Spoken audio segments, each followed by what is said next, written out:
Clip number 1165۔ اس clip میں آپ قرآن پاک کی سورہ احزاب کی آیت نمبر 32 سے 33 تک کی تلاوت، ترجمہ اور تفسیر قرآن صراط الجنان سماعت فرمائیں گے۔ بسم اللہ الرحمن الرحیم۔ ترجمہ: اللہ کے نام سے شروع جو نہایت مہربان رحمت والا ہے۔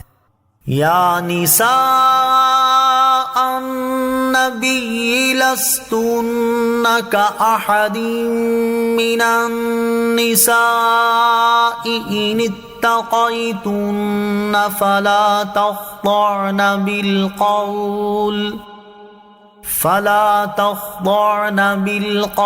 فيطمع الذي في قلبه مرض وقلن قولا معروفا۔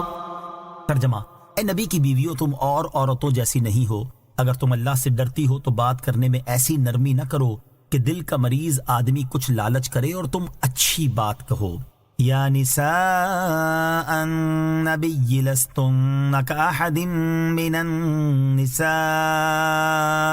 اے نبی کی بیویوں، تم اور عورتوں جیسی نہیں ہو، یعنی اے میرے حبیب علیہ الصلوۃ والسلام کی بیویوں، تم فضیلت اور شرف میں اور عورتوں جیسی نہیں ہو، کیونکہ تم سید المرسلین صلی اللہ تعالی علیہ وسلم کی ازواج اور تمام مومنوں کی مائیں ہوں، اور تمہیں میرے حبیب علیہ الصلوۃ والسلام سے خاص قرب حاصل ہے۔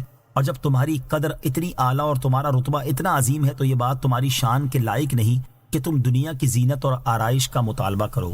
حضرت عبداللہ ابن عباس رضی اللہ تعالیٰ عنہما اس آیت کی تفسیر میں فرماتے ہیں، اس سے مراد یہ ہے کہ اے میرے حبیب علیہ الصلوۃ والسلام کی ازواج مطہرات، میری بارگاہ میں تمہاری قدر دوسری نیک خواتین کی قدر جیسی نہیں ہے، بلکہ تم میری بارگاہ میں زیادہ عزت والی ہو اور میرے نزدیک تمہارا ثواب زیادہ ہے۔ ان اتقیتن، اگر تم اللہ سے ڈرتی ہو۔ آیت کے اس حصے میں ازواج مطہرات رضی اللہ تعالی عنہن کو ایک ادب کی تعلیم دی گئی ہے کہ اگر تم اللہ تعالیٰ کے حکم کی اور رسول کریم علیہ الصلوۃ والسلام کی رضا کی مخالفت کرنے سے ڈرتی ہو تو جب کسی ضرورت کی بنا پر غیر مرد سے پس پردہ گفتگو کرنی پڑ جائے تو اس وقت ایسا انداز اختیار کرو جس سے لہجے میں نزاکت نہ آنے پائے اور بات میں نرمی نہ ہو، بلکہ انتہائی سادگی سے بات کی جائے۔ اور اگر دین و اسلام کی اور نیکی کی تعلیم اور واضح و نصیحت کی بات کرنے کی ضرورت پیش آئے تو بھی نرم اور نازک لہجے میں نہ ہو۔ علامہ احمد صابی رحمۃ اللہ تعالی فرماتے ہیں، ازواج مطہرات رضی اللہ تعالی عنہن امت کی مائیں ہیں، اور کوئی شخص اپنی ماں کے بارے میں بری اور شہوانی سوچ رکھنے کا تصور تک نہیں کر سکتا۔ اس کے باوجود ازواج مطہرات کو بات کرتے وقت نرم لہجہ اپنانے سے منع کیا گیا تاکہ جو لوگ منافق ہیں وہ کوئی لالچ نہ کر سکیں، کیونکہ ان کے دل میں اللہ تعالیٰ کا خوف نہیں ہوتا، جس کی بنا پر ان کی طرف سے کسی برے لالچ کا اندیشہ تھا۔ اس لیے نرم لہجہ اپنانے سے منع کر کے یہ ذریعہ ہی بند کر دیا گیا۔ اس سے واضح ہوا کہ جب ازواج مطہرات رضی اللہ تعالی عنہن کے لیے یہ حکم ہے تو بقیہ کے لیے یہ حکم کس قدر زیادہ ہوگا کہ دوسروں کے لیے تو فتنوں کے مواقع اور زیادہ ہیں۔ وَقَرْنَ فِي بُيُوتِكُنَّ وَلَا تَبَرَّجْنَ تَبَرُّجَ الْجَاهِلِيَّةِ الْأُولَى وَأَقِمْنَ الصَّلَاةَ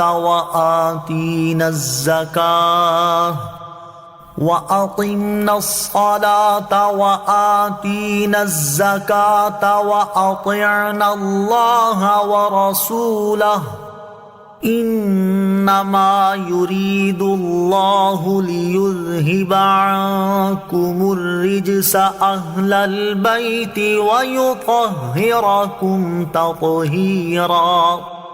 ترجمہ: اور اپنے گھروں میں ٹھہری رہو اور بے پردہ نہ رہو جیسے پہلی جاہلیت کی بے پردگی، اور نماز قائم رکھو اور زکوٰۃ دو اور اللہ اور اس کے رسول کا حکم مانو۔ اے نبی کے گھر والو، اللہ تو یہی چاہتا ہے کہ تم سے ہر ناپاکی دور فرما دے اور تمہیں پاک کر کے خوب صاف ستھرا کر دے۔ وَقَرْنَ فِي بُيُوتِكُنَّ، اور اپنے گھروں میں ٹھہری رہو، یعنی اے میرے حبیب علیہ الصلوۃ والسلام کی ازواج، تم اپنے گھروں میں ٹھہری رہو اور اپنی رہائش گاہوں میں سکونت پذیر رہو اور شرعی ضرورت کے بغیر گھروں سے باہر نہ نکلو۔ یاد رہے کہ اس آیت میں خطاب اگرچہ ازواج مطہرات رضی اللہ تعالی عنہن کو ہے، لیکن اس حکم میں دیگر عورتیں بھی داخل ہیں۔ ازواج مطہرات اور گھر سے باہر نکلنا۔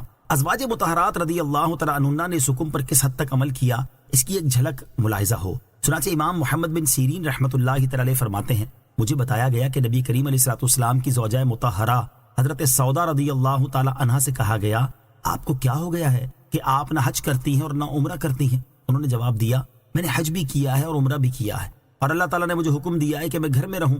اللہ کی قسم میں دوبارہ گھر سے نہیں نکلوں گی۔